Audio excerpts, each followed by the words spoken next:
Trent Baalke in a closed room, somebody's coming out dead. They dislike each other so much, and yet they managed to make 3 NFC Championship games together. Obviously, things aren't going as well this year, and Baalke now has an opportunity to move on, and he's going to do it. And that's the kind of thing that happens. Just because you don't like somebody, just because you don't get along with somebody, doesn't mean you can't be professional. And, this is a team that won 7 games and, was 7-5 at one point, and nobody thought they'd be there. And all of a sudden, because what you're doing by advancing that narrative is you're basically calling the entire team unprofessional. And I've seen absolutely no evidence of that. I'm telling you, man, I wanted to get your thoughts on that. That is exactly where that's coming from. Now, I can say, look, I get it. That team was not the same team that played the other day. I truly believe, I said this yesterday, that the Colts game was that breaking point, that every team, when a season falls apart, whether it's in week 8, 10, 12, whatever week it is, usually it's earlier for the Browns. This year, they staved it off until the last month of the season. But I thought last week's game with the Colts was just that point where you gave it everything you had and you lost a tough game and it broke you. And you're injured all over the place and you're going to hit that spot where they're going to play out the string for the next 2 weeks and then the season's over. That's what it felt like to me. And maybe, people want to blame. Well, I don't even know if it was that last week. It was the problem last week is they had a abhorrent play from the quarterback position, and you can't win in this league when your quarterback is that. Don't say that. Don't say that. Well, that's the bottom line. You can't win in this league when your quarterback's an abject disaster.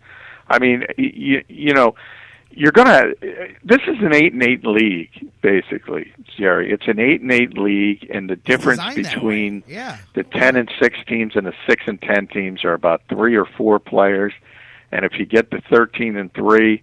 You have a number of things. You have a really good quarterback, most likely, and about 5 all-pro players, and that's the difference. Everybody else is think of everybody starting at 8-8, and you move from there.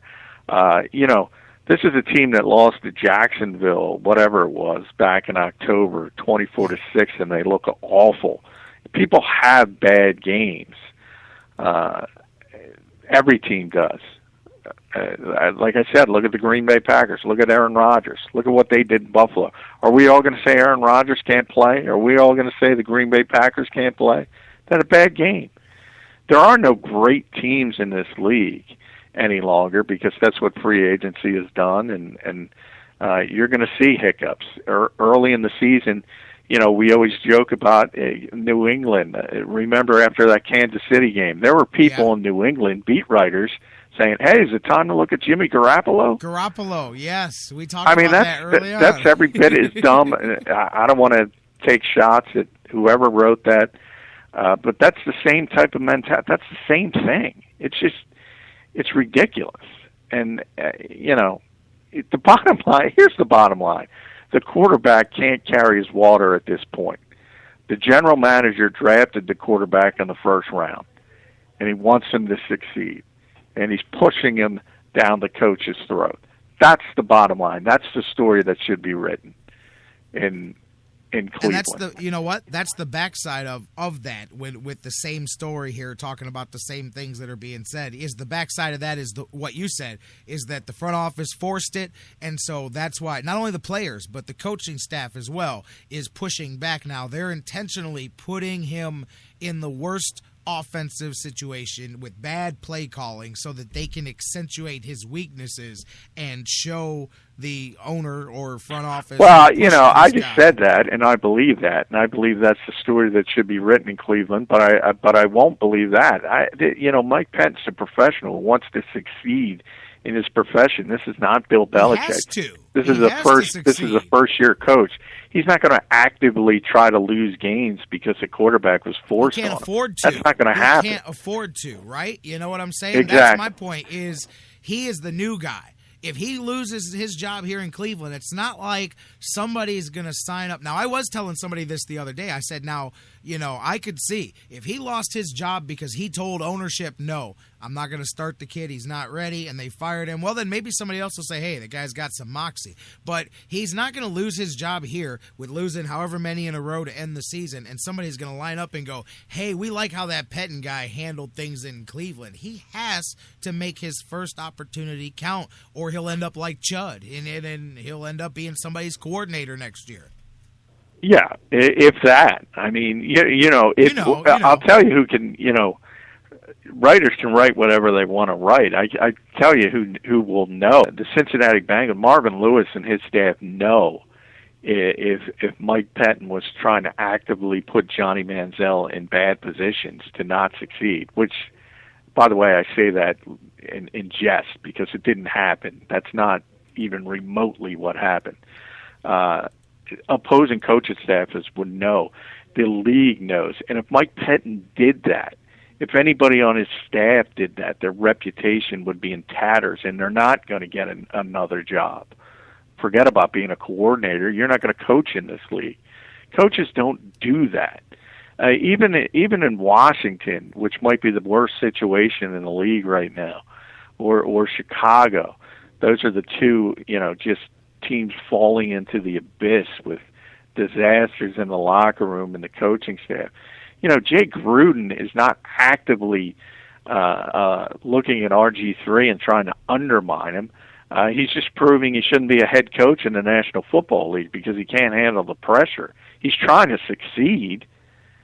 Mark Trestman's trying to succeed. He's a CFL coach. Not very good.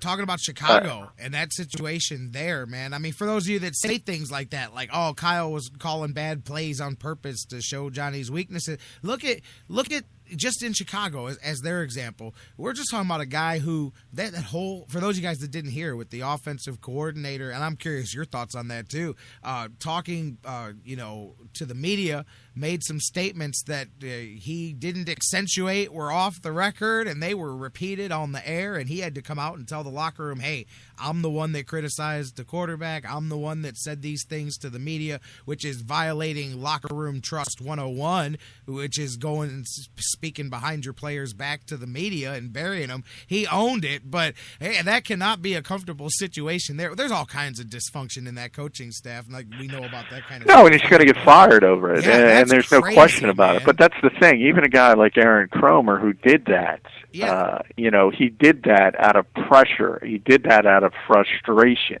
He's very frustrated with his quarterback. He believes his quarterback is not getting his team in the correct plays when he should be. But he's not actively trying to undermine him. The whole thought process of that is just absurd on so many levels. The fact that Kyle Shanahan would call bad plays to make Johnny Manziel look bad. What's the end game there? How is that going to advance Kyle Shanahan's career in any way, shape, or form? Somebody would know. There's times I just don't understand people's logic. Well, as you said, somebody on the other team would know. Somebody in the league would know that. How do you get another job? And I don't care if you're Kyle Shanahan, if you're XYZ. I don't care who the specific coach is. How does another team hire somebody? I'm thinking of myself in business. Like if I got this resume of this great radio guy who I thought could help me, and then somebody sends me a note that says, by the way, he was the biggest cancer in the last place that he worked. He caused, 3 people to lose their jobs. He did this. He sabotaged this guy. Well, I have no interest in that. I don't care how good at his job he does, because I know that he's just going to come in and do the same thing here. Or even if it was just a simple violation of trust. So again, if people know that, you're not going to get a job anywhere else. It's not like people are going to go, hey, let's go hire Kyle Shanahan because he sure showed Johnny Manziel who was boss. Because what's to stop you from doing the same thing on my team? And, I would never hire a guy like that. So I don't buy that narrative either, man. But it is funny to see this stuff out here. Let's look ahead. You got the Panthers. And by the way, you mentioned Cam Newton. Any idea if it's going to be Derek Anderson or Cam Newton yet coming this weekend for the Panthers? No, not yet. And it's, if you think about the injury is the same one that Tony Romo had, obviously suffered it on the football field, so there's a difference there, and he missed one game. So there's been that, hope pretty much from the original accident that he'd be able to return for this game. But just because you hear broken transfers process and assume that it's the same for everybody, in the way, as we talked about before, the way that Cam Newton actually plays football as opposed to how Tony Romo does, all that enters into the fact of it. And, basically they're in a see what happens mode right now. He was back playing the role of Santa Claus, at a team Christmas function. So, he's feeling better, obviously. And it's a tremendously important game for the Panthers, astonishingly. I know, 5-8-1, and it's a huge game for them, you know? That's amazing all by itself. I wanted to ask you, with that game now looming for the Browns, their next two games here are against teams who both have things to play for here, where the Browns are eliminated. Whether it's former Brown Derek Anderson, which is interesting there too, that dynamic, or Cam Newton.